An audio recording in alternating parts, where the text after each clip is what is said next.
बिस्मिल्लाहिर्रहमानिर्रहीम। अस्सलामु अलैकुम स्टूडेंट्स, आज हम KPK की मैथमेटिक्स क्लास 9th का पहला चैप्टर स्टार्ट कर रहे हैं। चैप्टर का नाम है मैट्रिसेस। तो पहला टॉपिक जो है वो है matrix. A matrix is a rectangular array यानी कि arrangement of real numbers enclosed in square brackets. अब मैट्रिक्स की डेफिनेशन क्या है? मैट्रिक्स की डेफिनेशन ये है कि एक मैट्रिक्स जो है वो रियल नंबर्स की अरेंजमेंट को कहते हैं, और इन रियल नंबर्स को हम एक स्क्वायर ब्रैकेट के अंदर इनक्लोज करते हैं।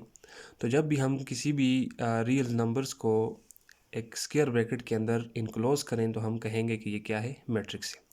अच्छा, each number in a matrix is called an element or entry of the matrix. Matrix के अंदर हर एक नंबर को हम एलिमेंट कहेंगे या फिर उस मैट्रिक्स की एंट्री कहेंगे। Matrices are mostly denoted by capital letter, और मैट्रिसेस को हम ज़्यादातर जो है वो मोस्टली हम कैपिटल लेटर से डिनोट करते हैं। एग्जांपल्स के तौर पर एक आपको एग्जांपल बताई हुई है, जैसे कि a = 2305।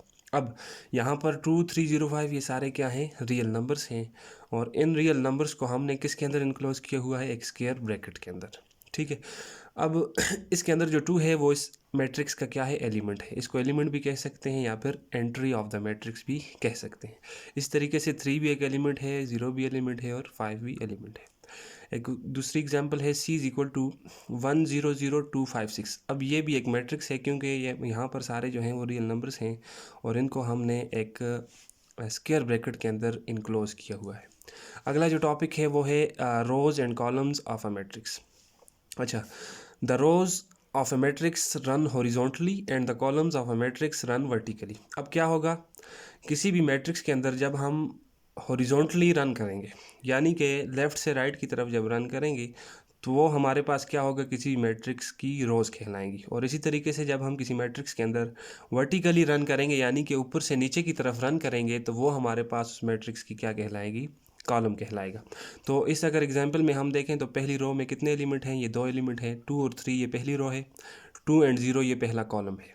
इस तरीके से 0 और 5 जो है ये पहली रो दूसरी रो है, और 3 और 5 जो है वो क्या है? दूसरा कॉलम है। ठीक हो गया। आगे जो दूसरा टॉपिक है वो है ऑर्डर और डायमेंशन ऑफ अ मैट्रिक्स।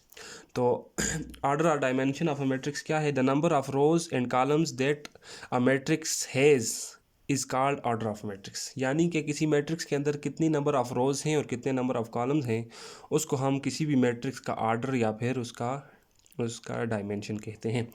अब हमें पता है रोज़ और कॉलम क्या होते हैं, यानी कि जब हम हॉरिजॉन्टली रन करते हैं तो वो रोज़ हैं, और वर्टिकली क्या हैं? कॉलम है। तो इसको हम रिप्रेजेंट कैसे करते हैं? ऑर्डर ऑफ मैट्रिक्स को हम रिप्रेजेंट करते हैं m×n से, या फिर ऑर्डर ऑफ मैट्रिक्स को हम रिप्रेजेंट करते हैं m/n से। ठीक हो गया। अब यहाँ पर m क्या है?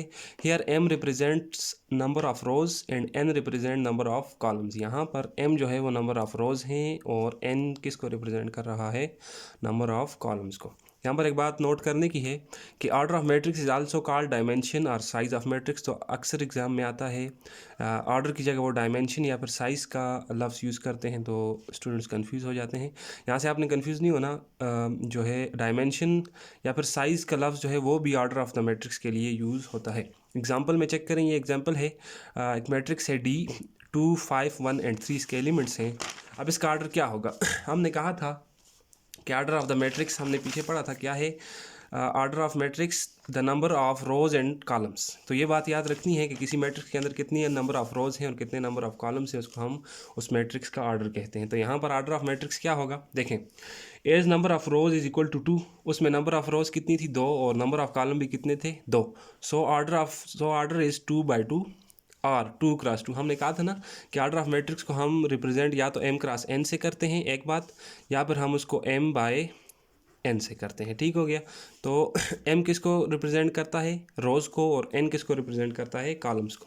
तो यहाँ पर हमने 2 तरीक़ों से ऑर्डर ऑफ मैट्रिक्स लिखा है। एक और एग्जांपल है b = ये मैट्रिक्स दी हुई है, एज नंबर ऑफ रोज = 3। इसमें कितनी रोज़ हैं? 3 रोज़ हैं। चेक करें, ये रो 1 है, ये रो 2 है, और ये रो 3 है। ठीक है।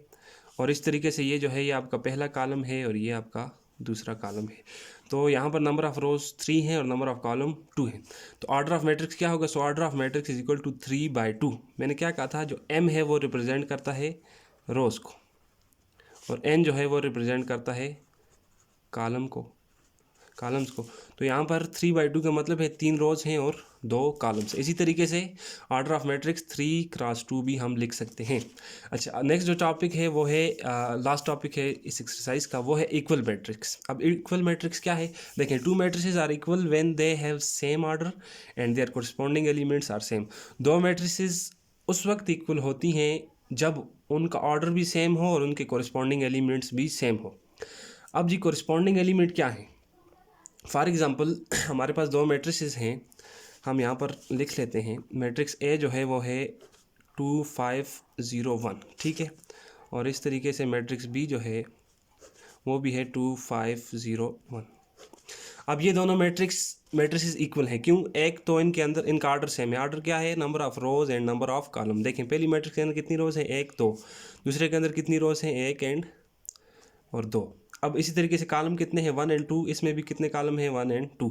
एक चीज़ तो ये हो गई कि मैट्रिक्स उस वक्त इक्वल होगी जब उनकी रोज एंड कॉलम सेम होंगे, यानी कि उसका ऑर्डर इक्वल होगा।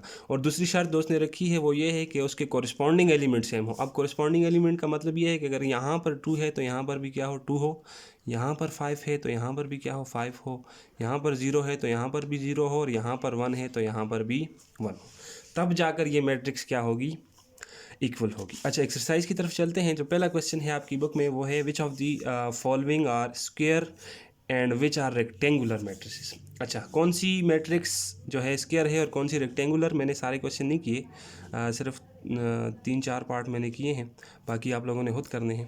पहला पार्ट है इज इक्वल टू 2 3 0 5। अब देखें, स्क्वायर मैट्रिक्स आपको पता है, वैसे कॉमन सी बात है, जो स्क्वायर होता है उसके अंदर चारों साइड क्या होते हैं? बराबर होते हैं। आपको पता है स्क्वायर के अंदर चारों साइड क्या होते हैं? बराबर।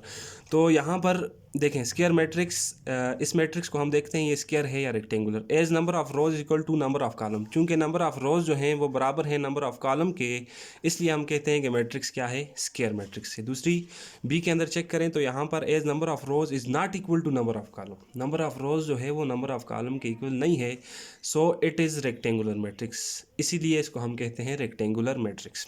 देखा होगा आपने, रेक्टेंगल के अंदर भी जो आमने सामने वाले साइड होते हैं वो बराबर होते हैं, चारों साइड बराबर नहीं होते।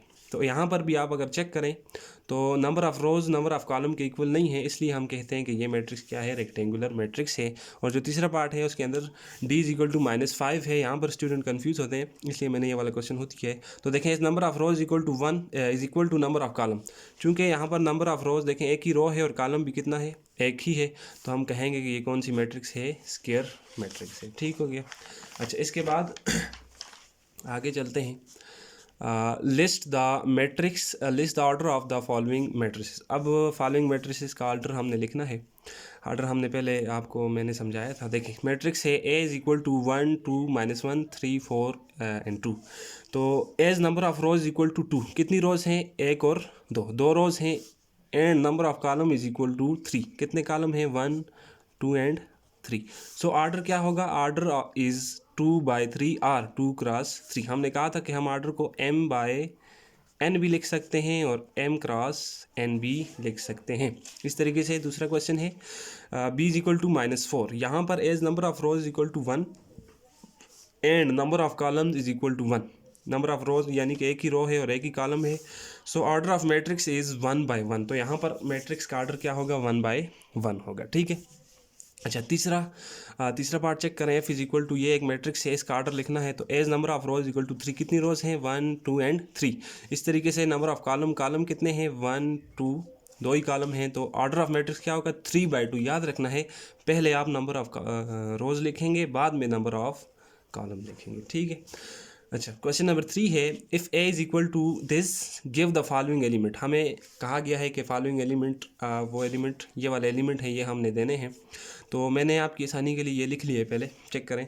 यहाँ पर हमसे जो सबसे पहला एलिमेंट मांगा गया है वो है A12। अब देखें यहाँ पर पोजीशनिंग हम कैसे करेंगे एलिमेंट की। तो जो पहला एलिमेंट होता है उसको हम कहते हैं A11। 11 का मतलब ये है कि पहली रो का पहला एलिमेंट। 1 2 का मतलब है पहली रो का दूसरा एलिमेंट, 1 3 का मतलब है पहली रो का तीसरा एलिमेंट। अगर आगे चौथा एलिमेंट होता तो हम क्या लिखते, A1 4, यानी कि पहली रो का चौथा एलिमेंट। इस तरीके से नीचे आ जाएं। A2 1 है यानी कि दूसरी रो का पहला एलिमेंट, A2 2 है दूसरी रो का दूसरा एलिमेंट, दूसरी रो का तीसरा एलिमेंट। इसी तरीके से चलते जाएं तो थर्ड रो का फर्स्ट एलिमेंट, थर्ड रो का second element and third row का थर्ड एलिमेंट, और फोर्थ रो का फर्स्ट एलिमेंट, फोर्थ रो का second element and fourth row का थर्ड एलिमेंट। अब हमने क्या फॉलोइंग इन एलिमेंट्स को हमने शो करना है कि इस प्लेस पे कौन सा एलिमेंट है। तो पहला हमसे पूछा कि A12 पर कौन सा है, तो चेक करें यहाँ पर A12 इस ये जगह यानी कि पहली रो का दूसरा एलिमेंट। तो पहली रो का दूसरा एलिमेंट क्या है हमारे पास, 2। यहाँ पर हमने 2 लिख लिया। A23 का मतलब है दूसरी रो का तीसरा एलिमेंट, तो दूसरी रो का तीसरा एलिमेंट हमारे पास क्या है, 0। तीसरी A32 का मतलब है तीसरी रो का दूसरा एलिमेंट, तो तीसरी रो कौन सी, ये इसका दूसरा एलिमेंट क्या है, 1, तो हमने क्या लिख लिया 1। तरीके से A43 का मतलब है चौथी रो का तीसरा एलिमेंट, तो चौथी रो में तीसरा एलिमेंट क्या है, 6। इसी तरीके से A13 का मतलब है पहली रो का तीसरा एलिमेंट, यानी कि पहली रो के अंदर आ जाएं तो तीसरा एलिमेंट क्या है, -4। और A43 का मतलब है चौथी रो का तीसरा एलिमेंट, तो चौथी रो के अंदर तीसरा एलिमेंट आपके पास क्या है, 6 है। ठीक है। अच्छा, इससे आगे क्वेश्चन नंबर 4 है, which of the following which of the following matrices are equal. तो हमने पढ़ा था कि इक्वलिटी ऑफ मैट्रिसेस के लिए दो चीज़ें शर्त हैं, एक उन दोनों मैट्रिसेस का ऑर्डर सेम हो, और दूसरी बात यह है कि उन दोनों मैट्रिसेस के कोरिस्पोंडिंग एलिमेंट सेम हो। तो यहाँ पर चेक करें, मैट्रिक्स ए है 2 5 1 3, मैट्रिक्स बी है 2 5 4 3, मैट्रिक्स सी है 1 + 1 3 + 2 4 2 + 1, और डी है 2 4 + 1 1 3। Solution as C is equal to A, देखें हम सी को लिख सकते हैं 1 + 1 2, 3 + 2 5 4 अपनी जगह पर, 2 + 1 को हम लिख सकते हैं 3।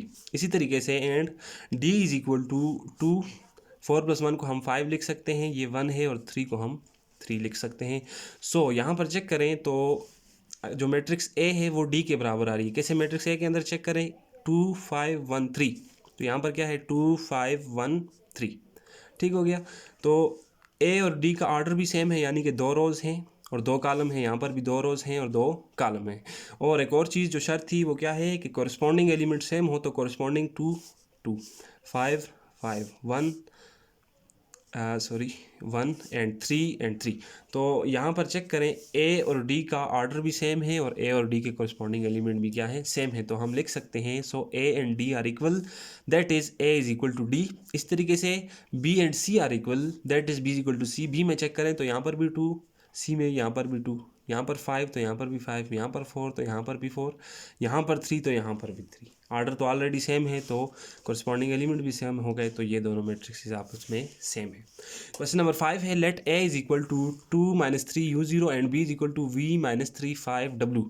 For what values of for what value of u v and w are when a and b equal.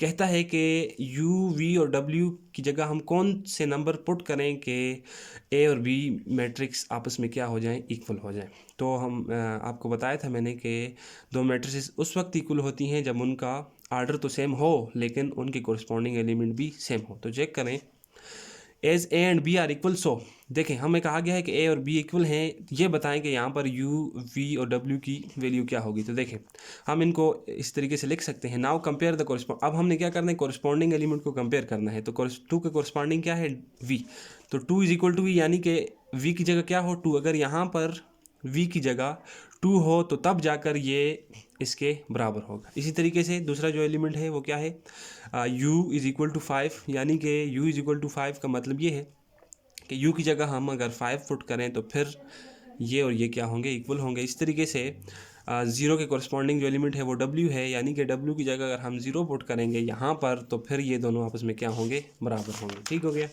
और इसके बाद नेक्स्ट अगर हम चेक करें तो एक मिनट, अच्छा जो नेक्स्ट क्वेश्चन है हमारा, वो है क्वेश्चन नंबर 6। इफ़ एक्स, ये थोड़ा सा इंपॉर्टेंट क्वेश्चन है, लेंथी भी है, चेक करें। ये एक मैट्रिक्स है और ये दो मैट्रिक्स हमें दी गई हैं और इनके दरमियान में अगर आप चेक करें तो इक्वलिटी का साइन है, यानी कि ये दो मैट्रिक्स आपस में क्या है, इक्वल हैं। Find the values of A B C X Y and Z. अब देखें, दोनों मैट्रिक्स किस वक्त इक्वल होती हैं, जब उनका आर्डर भी सेम हो। आर्डर देखने में सेम लग रहा है, ठीक है, लेकिन उनके कोरिस्पॉन्डिंग एलिमेंट सेम हो। यहाँ पर 0 है, यहाँ पर x+3 है, ये तो इक्वल नहीं है। तो इनको इक्वल लाने के लिए हम क्या करेंगे, हम क्या करेंगे, हम कोरिस्पॉन्डिंग एलिमेंट को कंपेयर करेंगे। तो हमने नीचे लिखा now compare the corresponding elements. तो कंपेयर करें, सबसे पहला x+3 किसके साथ कंपेयर होगा, क्योंकि x+3 के कोरिस्पॉन्डिंग क्या है, 0। तो x+3 0 के साथ कंपेयर होगा। तो x+3 0 के साथ कंपेयर होगा तो क्या आएगा हमारे पास, देखें x+3 = 0। ये 3 यहाँ पर प्लस हो रहा है, उधर जाके क्या हो जाएगा, माइनस। तो x की वैल्यू क्या आ गई, -3, ठीक है। नाउ दूसरा जो है z+4, दूसरे एलिमेंट को कंपेयर करें। ये z+4 किसके बराबर आएगा, 6 के, क्योंकि ये दोनों कोरिस्पॉन्डिंग हैं। तो z+4 = 6। तो z ये 4 इधर प्लस हो रहा है, इक्वेशन के दूसरे साइड पे जाके क्या हो जाएगा, माइनस। तो z = 6 - 4 यानी कि 2। नीचे आ जाएं। नाउ दूसरा ये वाला एलिमेंट कंपेयर करें इसको इसके साथ। तो 2y - 7 = 3y - 2 कंपेयर करें। देखें, ये 2y जो है उधर चला जाएगा, ठीक है, और ये जो है 2 इधर आ जाएगा। तो -7 अपनी जगह पर, ये 2 यहाँ पर माइनस हो रहा था, इधर आके क्या हो गया, प्लस हो गया। इस तरीके से ये 2y के साथ यहाँ पर प्लस था। स्टूडेंट इसके साथ कन्फ्यूज़ होते हैं, ये माइनस जो है 7 के साथ है, ठीक है। ये 2y जो है ये प्लस है, +2y। तो +2y उधर जाके क्या हो जाएगा, -2y, ठीक है। तो -7 + 5 का +2 का आंसर हमारे पास -5 आएगा, क्योंकि माइनस प्लस माइनस 7 में से 2 निकाले 5 होते हैं और साथ में साइन कौन सा लगेगा, माइनस का, क्योंकि बड़ी वैल्यू के साथ क्या है, माइनस है। = 3y में से 2y निकाले, यानी कि 3y - 2y का मतलब ये है कि 3 में से क्या निकालो, 2। तो 3 में से 2 निकाले क्या आते हैं, 1 लिखते नहीं है, तो क्या आ जाएगा, सिर्फ और सिर्फ y आ जाएगा, ठीक है। तो y की वैल्यू हमारे पास क्या आ गई, -5। दो वैल्यूज़ आ गई हमारे पास, 3। अब हमने कौन सी वैल्यू निकालनी है, a की। तो देखें a कहाँ पर है, चेक करें। तो a -1 के कोरिस्पॉन्डिंग क्या आ रहा है, -3। तो a - 1 = -3। अब यहाँ पर -1 जो है 1 के साथ क्या है, माइनस, तो उस साइड पे जाके ये क्या हो जाएगा, प्लस। तो a = -3 + 1। तो -3 + 1 का मतलब है माइनस प्लस माइनस। 3 में से 1 निकाले 2 आ जाएगा, साथ में साइन माइनस का लगेगा, क्योंकि 3 के साथ क्या है, माइनस। लास्ट में हम कंपेयर करेंगे जो आखिरी है। Now 0 = 2c + 2। आप अगर देखें तो यहाँ पर आपको नज़र आएगा ये 2c + 2 और यहाँ पर क्या है, 0। तो ये दोनों कंपेयर होंगे। तो 0 = 2c + 2। अब यहाँ पर 2 प्लस हो रहा है, इधर आके क्या हो जाएगा, इक्वेशन के दूसरी साइड पे माइनस। तो 0 - 2 का आंसर आएगा -2 और उधर बचेगा 2c। अब हमने c की वैल्यू फाइंड करनी है, तो c को हमने अकेला छोड़ना है। 2 यहाँ पर c के साथ मल्टीप्लाई हो रहा है, इधर आके क्या हो जाएगा, डिवाइड। तो ये जब दोनों डिवाइड होंगे तो ये और ये आपस में क्या हो जाएंगे, कैंसिल हो जाएंगे। तो हमारे पास क्या बचेगा, -1। c की वैल्यू हमारे पास क्या आ गई, -1। अब हमारे पास एक वैल्यू रह गई b की। तो b की वैल्यू हम यहाँ से निकालेंगे। देखें b - 3 को हम कंपेयर करेंगे 2b + 4 के साथ। तो चेक करें, b - 3 = 2b + 4। यहाँ पर क्या होगा, ये 4 जो है इस साइड पे आएगा, ठीक है, और ये b जो है इस साइड पे जाएगा। 4 के साथ इधर प्लस था, उधर आके क्या हो जाएगा, माइनस। b के साथ यहाँ पर क्या था, प्लस, ये उधर जाके क्या हो जाएगा, माइनस। तो -3 - 4 माइनस प्लस, 4 + 3 7, और साइन माइनस का क्यों लगाया, क्योंकि बड़ी वैल्यू के साथ क्या है, माइनस है, इसलिए माइनस का साइन लगेगा। अब 2b - b का मतलब है यहाँ पर b के साथ क्या है, 1। तो 2 में से 1 निकाले, 1 लिखते नहीं है, तो क्या आ जाएगा, b। तो b की वैल्यू हमारे पास क्या आई, -7 आ गई, ठीक है। तो ये हमारे पास हो गए 6 क्वेश्चन। अच्छा, इसके बाद एक और आखिरी क्वेश्चन है, क्वेश्चन नंबर 7। क्वेश्चन नंबर 7 को चेक करें। लास्ट क्वेश्चन है इस एक्सरसाइज का, कि solve the following equation for ABCD। दो आपको दी हुई हैं मैट्रिसेस, इसको हमने सॉल्व करना है। तो चेक करें सोल्यूशन। अच्छा, ये थोड़ा सा लेंथी क्वेश्चन है और कॉम्प्लिकेटेड भी है, तो गौर से देखना है। यहाँ पर क्या होगा, ये दो मैट्रिसेस हैं, वही काम करेंगे हम। नाउ कंपेयर द हम कॉरस्पॉन्डिंग एलिमेंट को क्या करेंगे, कंपेयर करेंगे, ठीक है। जब कॉरस्पॉन्डिंग एलिमेंट को कंपेयर करेंगे तो a + b किसके साथ कंपेयर होगा, -1 के साथ। b + 2c किसके साथ कंपेयर होगा, 4 के साथ। 2c + d कंपेयर होगा 8 के साथ, और 2a - d कंपेयर होगा 0 के साथ, ठीक है। तो A B is equal to -1, इसको हमने इक्वेशन 1 कह दिया। B plus 2c is equal to 4 equation 2, 2c plus D, ये चारों को हमने कंपेयर किया और इनको हमने इक्वेशन 1 2 3 4 का नाम दे दिया। अब करना क्या है, सब्ट्रैक्ट इक्वेशन 2 फ्रॉम इक्वेशन 1, यानी कि इक्वेशन 2 में से किसको सब्ट्रैक्ट करो, इक्वेशन 1 को सब्ट्रैक्ट करो। जब इक्वेशन 2 में से इक्वेशन 1 को सब्ट्रैक्ट करेंगे तो देखें क्या आएगा। इक्वेशन 2 में से जब इक्वेशन 1 को देखें, equation number 2 b plus 2c और equation number 1 a plus B. आप देखें जी, तो a plus B minus B plus, अब जो राइट हैंड साइड है, सॉरी लेफ्ट हैंड साइड है, वो आपस में माइनस होंगे और जो राइट हैंड साइड है वो आपस में माइनस होंगे। तो यहाँ से a प्लस बी, ये माइनस इसके साथ था प्लस, तो माइनस प्लस माइनस ये b आ जाएगा, इधर इसके साथ प्लस है, माइनस प्लस आपस में मल्टीप्लाई होकर माइनस हो जाएंगे, ये -2c आ जाएगा is equal to minus minus plus, तो 4 + 1 5 और साथ क्या लगेगा -5। अब यहाँ से अगर चेक करें तो प्लस बी और माइनस बी क्या हो जाएगा, कैंसिल, a -2c बच जाएगा इज इक्वल टू -5, इसको हम कह देंगे इक्वेशन नंबर 5। ठीक है, now add equation 3 and equation number 5। Equation 3 और 5 को ऐड करें। इक्वेशन 3 क्या है, गौर करें तो इक्वेशन 3 है हमारे पास 2c plus D is equal to 8।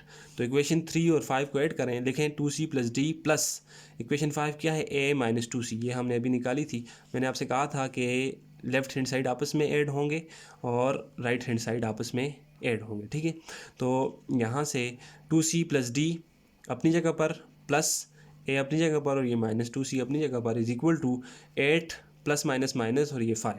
ठीक हो गया। अब यहाँ पर चेक करें तो ये +2c और -2c क्या हो जाएगा, कैंसिल हो जाएगा। तो यहाँ पर क्या बचेगा, d plus a is equal to 8 - 5 3। तो ये आ जाएगी हमारे पास इक्वेशन नंबर 6।